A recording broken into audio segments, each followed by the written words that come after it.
Fala pessoal, tudo bem? Vamos analisar essa notícia que saiu no Valor Econômico? Mobile compra o controle da Tokstok por meio de troca de ações. Em setembro do ano passado, começaram a surgir rumores sobre uma possível integração das operações da Tokstok com a Mobile. Eu fiz um BTC News ano passado falando que essa transação não ia ser muito bom para a Mobile, mas parece que o deal aconteceu. Vamos entender um pouco desse histórico aqui nesse BTC News. Se você gosta das nossas análises, por favor, dê um like nesse vídeo. E se você puder compartilhar as nossas análises com pessoas que possam fazer bom uso delas, a gente agradece.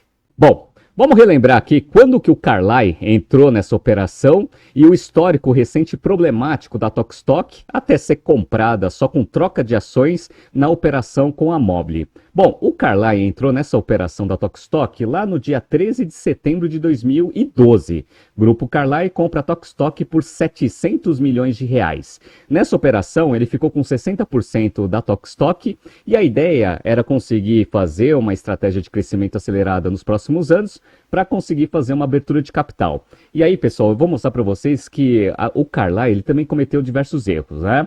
Bom, eles tentaram fazer a abertura de capital lá em 2014, dia 9 de janeiro de 2014. Tokstok faz mais ajustes e adia a IPO para o ano que vem. A ideia deles era conseguir fazer a abertura de capital já em 2014, mas parece que as condições de mercado estavam boas, mas eles não iam chegar no valuation esperado para ter aquele MOIC que eles queriam mostrar lá para o fundo. Então decidiram adiar. Qual foi o grande problema, pessoal? Eu não sei se vocês lembram, 2015 e 2016 foram os piores anos da economia brasileira. E aí, obviamente, não teve IPO e aí a empresa perdeu a janela que tinha em 2014. Então foi um dos primeiros erros de tomar de decisão do Carlyle nesse sentido. Deveria ter feito o IPO mesmo num valuation um pouco mais baixo. Bom, aí o que aconteceu? A empresa ela foi se reestruturando, né? Deixou a crise aqui no Brasil passar. E estava bem estruturada ali em 2019 e eles iam tentar fazer mais uma abertura de capital. Então, no dia 14 de março de 2019, Tokstok retoma a abertura de lojas com foco em IPO. A ideia era fazer o IPO no final de 2019. Eles tinham condições, já estavam em conversa com investidores, mas decidiram adiar esse IPO para início de 2020, porque eles achavam que as condições de mercado seriam melhores e eles conseguiriam buscar um valuation mais alto. Como a gente sabe o final da história, pessoal, teve a pandemia e aí aquele monte de empresa com problema no mercado, até porque a economia fechou, e aí eles tiveram que dar uma adiada. Como a gente sabe, a pandemia estourou ali em março, só que a economia voltou rapidamente e as taxas de juros começaram a cair rapidamente também. E aí abriu-se uma janela de abertura de capital para as empresas. O que aconteceu? Lá no dia 20 de outubro de 2020, dona da loja de móveis e decoração Tokstok pede registro para IPO. A empresa, ela não estava ruim, para vocês terem uma ideia. Ó, eu estou mostrando para vocês os financials da empresa que eles levaram para a abertura de capital. Então, ó, receita líquida 1 bilhão 201 contra 1 bilhão 124 de 2018, ou seja, um crescimento. Né? As despesas subiram um pouquinho, né? Com lucro aqui operacional de 92 milhões contra 95, também não teve uma queda muito grande, com lucro líquido de 53 milhões contra 73, ou seja, a empresa era lucrativa naquele momento. Né? Bom, em termos de balanço patrimonial, a empresa também não estava tão ruim assim. Ela tinha aqui um passivo circulante de 432, com um total de passivos de 812, com um patrimônio líquido positivo de 437, né? Ela só tinha 112 milhões de dívida circulante, né? E não tinha nenhuma dívida não circulante, para um ativo circulante de 572, então um índice de liquidez corrente bem tranquilo. Ou seja, a empresa no final de 2019, ela estava com um balanço patrimonial bem sólido e com resultado, né, no azul, positivo. Então dava para fazer abertura de capital? Dava. Só que qual que foi o grande problema? O grande problema é que eles quiseram fazer uma abertura de capital com valuation muito alto. E aí eles tiveram a competição da Mobile e da Westwing neste mesmo momento. As duas empresas que também atuam mais ou menos no mesmo segmento também estavam com prospecto no mercado e eles foram muito mais rápidos na abertura de capital. Tanto é que no dia 4 de fevereiro de 2021, loja online de imóveis Mobile precifica a IPO a R$ 21 e levanta 812 milhões. Valuation lá na Casa do Chapéu. E a Westwing também conseguiu com financials bem mais modestos do que da Mobile. Então, no dia 11 de fevereiro de 2021, Westwing estreia em queda forte na B3 após a IPO que movimentou 1,16 bilhão de reais. que aconteceu?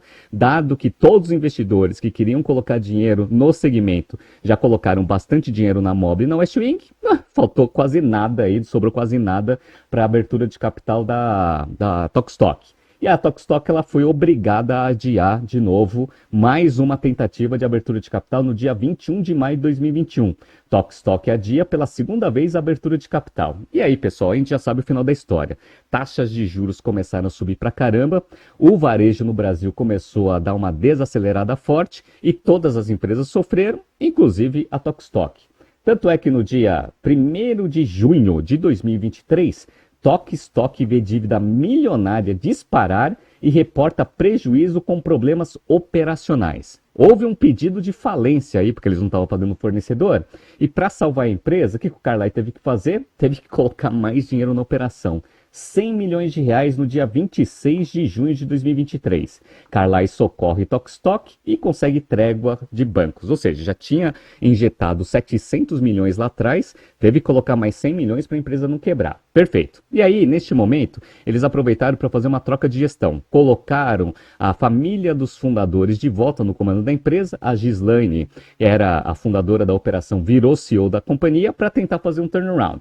Tanto é que eles começaram também nessa época a ver algumas alternativas estratégicas. Uma delas era fazer uma combinação de negócios com a Mobile. No dia 21 de setembro de 2023, CEO da Mobile, que é a Ghislaine, confirma negociações com a Mobile. Neste momento, eu fiz o BTC News lá, depois busca ali no histórico, falando que talvez essa transação não seria muito boa para a Mobile. Por quê? A Mobile ela também não estava com resultados muito bons, mas estava fazendo um processo de turnaround e melhoria operacional muito interessante. Né? Estava começando a ter alguns resultados positivos, e então a empresa estava numa direção boa de reestruturação. Eu achava que não era uma boa fazer essa transação, e desde lá para cá, esse assunto nunca voltou aí para a mídia. Né? Bom, mas aí o que aconteceu?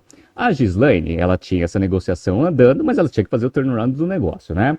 E aí, ela fez uma entrevista aqui no dia 24 de outubro de 2023, e ela colocou assim, ó o título da notícia, Tokstok 3.0. Fundadora volta à cadeira de CEO e quer retomar raízes do físico. Então, qual que era a ideia, né? A fundadora, ela queria voltar à origem da Tokstok, que era focar em lojas físicas, experiência do consumidor em loja física, assim por diante. Mas, pessoal, o mercado mudou um pouco desde o momento que a Tokstok foi fundada lá atrás, né? E uma das coisas que provavelmente foi uma tomada de decisão que começou a dar muito conflito entre a família dos fundadores e o fundo foi essa entrevista aqui, ó. Essa entrevista aqui foi dada no dia 6 de maio de 2024, esse ano. O digital não é lucrativo, diz CEO da Tokstok, que voltou para reerguer a marca que fundou há 46 anos.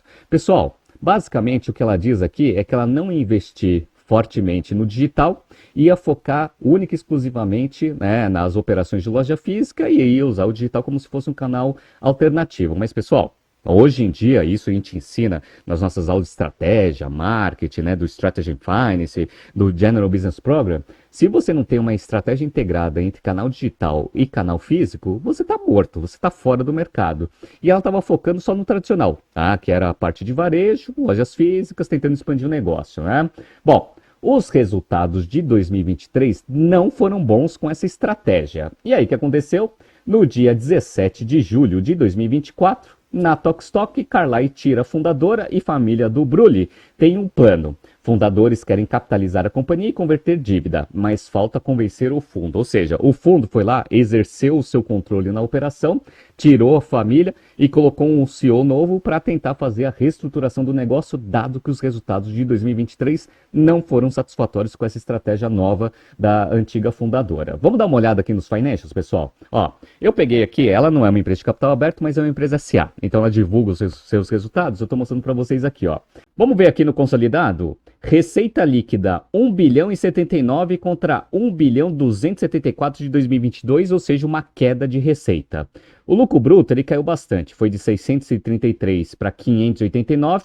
No entanto, a empresa ela diminuiu bastante seu nível de despesa. Então, as despesas operacionais elas caíram de 792 milhões para 744, o que fez o prejuízo operacional ficar mais ou menos em linha 2023 e 2022. 2022 tinha sido um prejuízo operacional de 158 contra 155 de prejuízo operacional de 2023.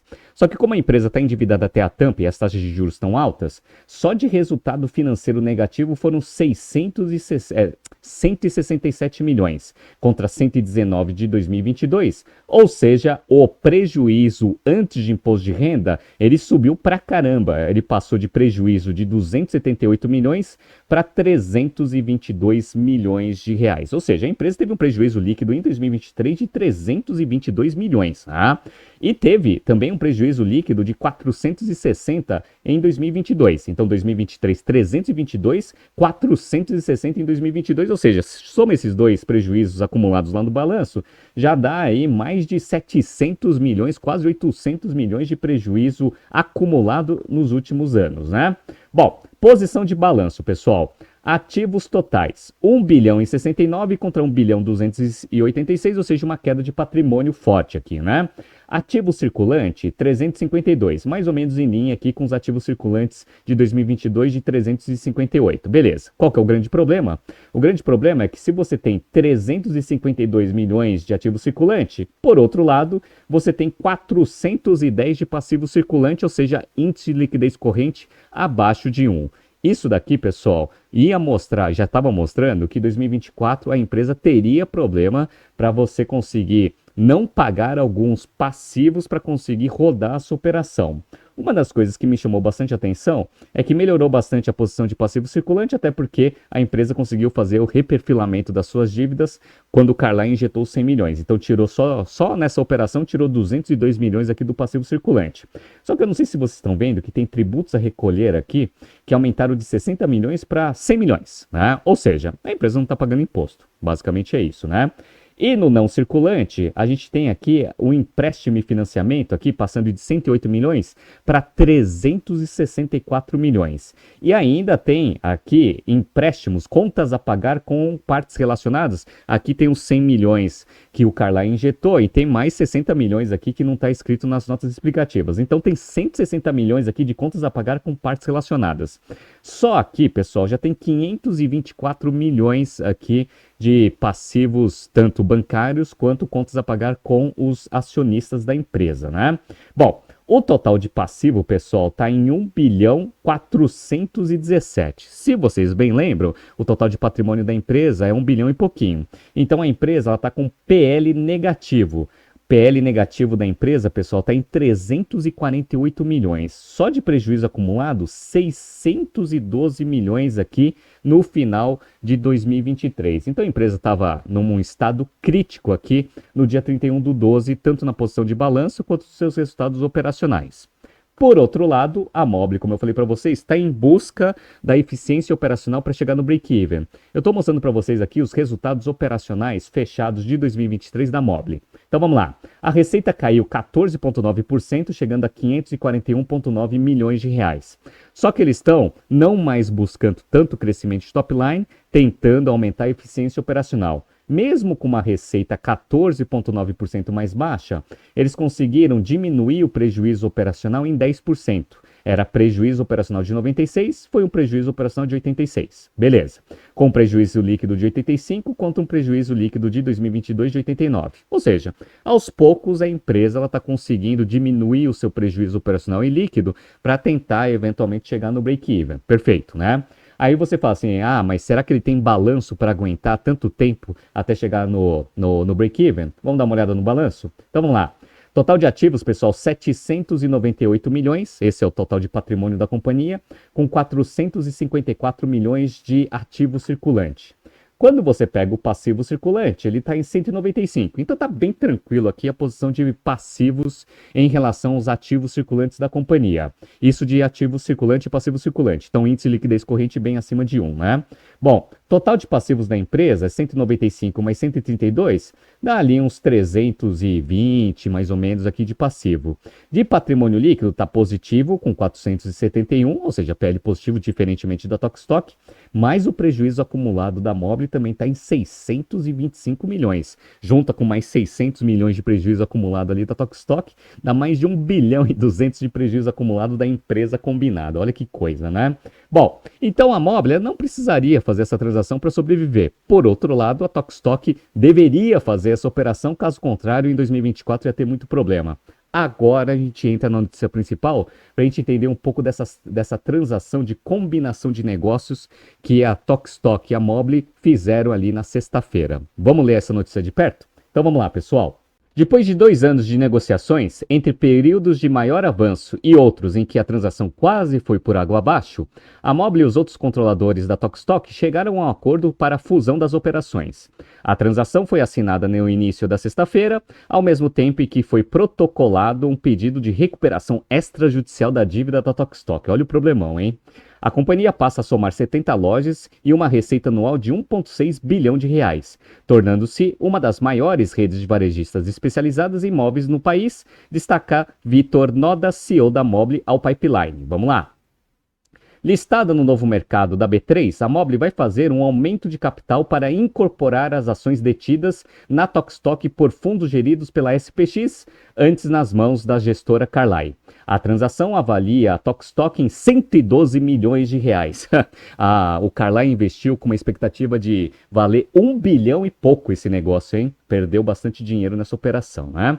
Enquanto a Mobile vale na bolsa atualmente 322 milhões, mas a relação de troca não foi feita com base na cotação. Faz sentido, até porque o PL está bem invertido lá no caso da Tokstok, né? Enquanto em tela a ação da Mobile vale R$ 3,05, a transação considera um preço de exercício de R$ 4,00 por ação. Assim, os atuais controladores da Tokstok vão ficar com 12% da nova Mobile e com bônus de subscrição de meia ação para cada papel, o que significa que poderão adicionar uma posição de mais 6% na empresa entre o segundo e o terceiro ano após o acordo, ao preço de exercício de R$ 9,00 por ação. Então eles vão exercer com certeza, né? Abre aspas. É uma transação sem troca de caixa, sem preço de tela, em que a gente buscou atribuir valores às empresas conforme as mesmas variáveis, como múltiplo de margem, de receita e de valor patrimonial, diz o Marcelo Marques, CFO da Mobile. Provavelmente ele usou valor do patrimônio líquido como base, né? Deveria usar, né? Uma debênture conversível detida pelo Carlyle contra a Tokstok no montante de 101 milhões também pode ser convertida em ações da Mobile até o vencimento dos títulos, que acontece em 2034, também a R$ 9,00 por ação. Vai converter porque essa empresa não vai gerar caixa para conseguir pagar essa debênture, né? A Mobile também tem direito de pré-pagar essa dívida, não vai pagar, com certeza, né? Abre aspas. A gente vem se falando há anos e por alguns motivos não dava certo. Mas agora essa equação fechou, com as sinergias no aspecto econômico e no financeiro, com a reestruturação da dívida da Tokstok, fecha aspas, diz Noda. A companhia também está avaliando quando conseguirá utilizar os créditos fiscais, algo que deve ficar entre 50 e 100 milhões de reais, sem contar toda aquela base negativa de prejuízo acumulado que a empresa vai ter combinando as suas operações, né? Quem saiu perdendo com essa transação, pessoal? Vamos ver? O casal de fundadores, Regis e Gislaine, do Brulli, vinha se opondo à transação, mas com a posição minoritária e sem acordo de acionistas com o fundo Private Equity, não tem poder de veto. Agora terão 2 opções. Ou aderem a um acordo nos mesmos termos, ficando com cerca de 8% da nova empresa e um lock-up de 2 anos. Ou não aderem e terão 39,9% de uma subsidiária da Mobile. Deixa eu mostrar para vocês aqui um pouco do esquemático aqui para vocês entenderem essa transação. Então tá assim, ó. Os fundos, os cotistas dos fundos lá do Carlyle, que hoje é gerido pela SPX, já converterem em ações da Mobile e vão ter 12% aqui. Beleza. Só que aí a Mobile ela tem 60,1% da Tokstok E os minoritários, que são os fundadores ali da Tokstok, tem 39,9%. Se eles não aceitarem, eles vão ficar aqui com esses 39,9%, né, de uma subsidiária de uma empresa aqui, que é a Mobile de capital aberto, só que sem liquidez. Beleza.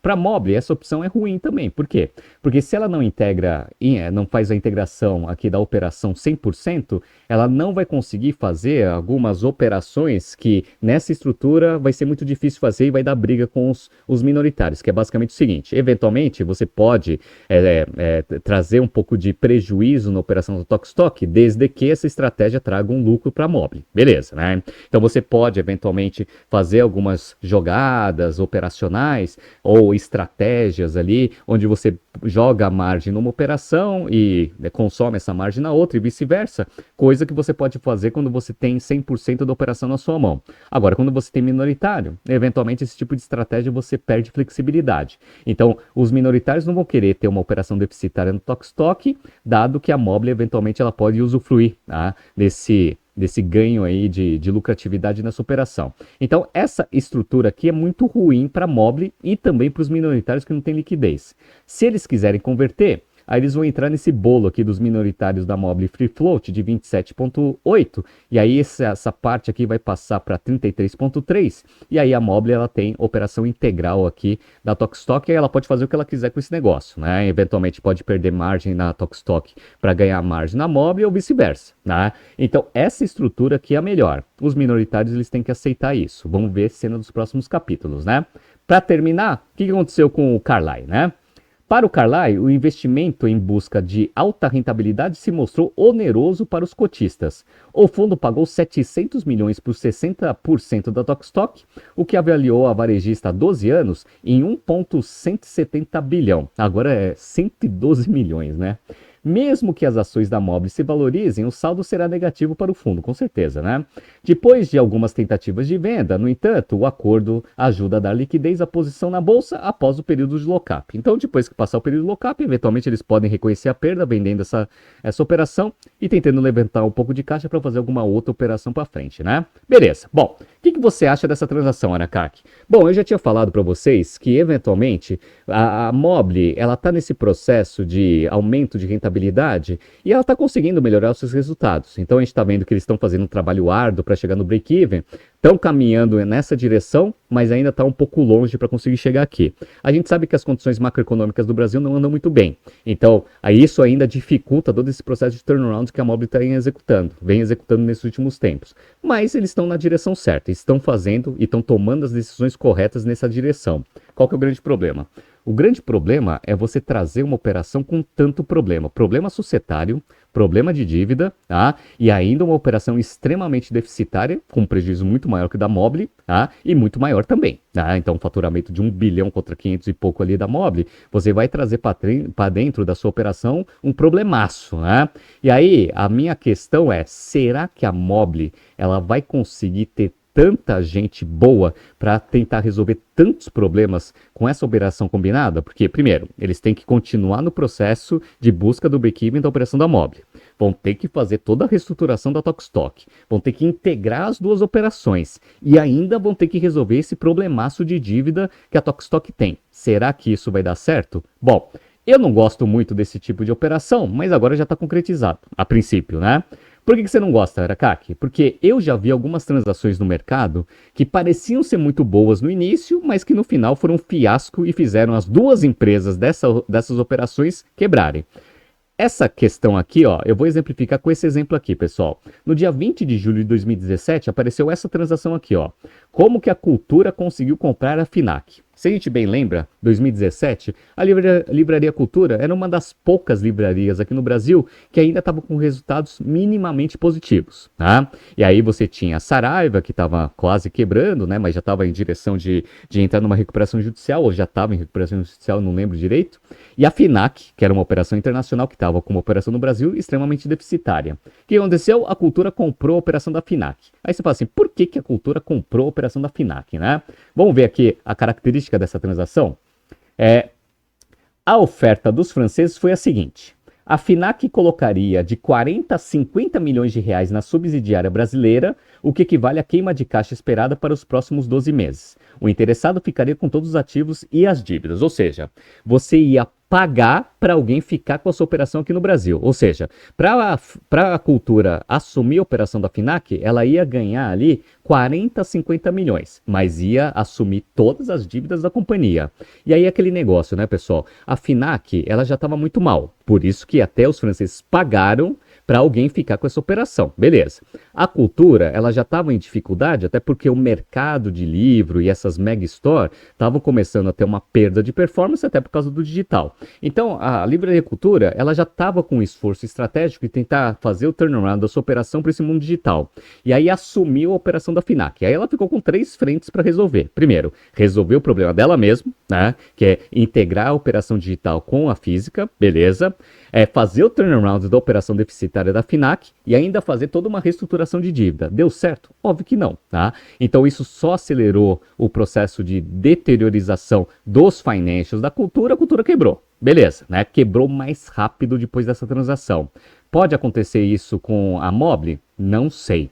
Mas uma coisa a gente sabe, o total de passivos aqui que a Mobile vai assumir da Tokstok é gigante. Tanto é que saiu uma notícia aqui no dia 11 de agosto, ou seja, hoje que eu estou gravando aqui no domingo, juiz de São Paulo aceita o pedido de recuperação extrajudicial da Tokstok. Extrajudicial é só com os bancos, né? Vamos ver o total aqui dos passivos bancários? O valor total de créditos é de 641 milhões, dos quais 416,7 milhões envolvem dívida com os bancos. Só com os bancos, hein, pessoal? Então, aquela porção de dívida que eu mostrei para vocês no final do dia 31/12 de 2023 já aumentou. 416. Constam como signatários do plano de recuperação o Bradesco, o Santander, a Domus Aurea Serviço de Tecnologia e a FS e LCC Investments. Então agora é aquele negócio que eu falei para vocês. Qual que é o trabalho da Mobile? A Mobile ela tem que buscar o break-even da sua própria operação, reestruturar a operação da Tokstok, fazer a integração entre as duas operações e ainda resolver esse problema de dívida. Vai conseguir com esse mercado cada vez mais difícil? Eu não sei. Vamos esperar a cena dos próximos capítulos e eu vou trazer aqui no BTC News o que vai acontecer com essa transação. Tá surgindo aqui alguns BTCs News passados para vocês se atualizarem. Não se esqueça de se inscrever no nosso canal e na nossa newsletter. Grande abraço e até a próxima edição.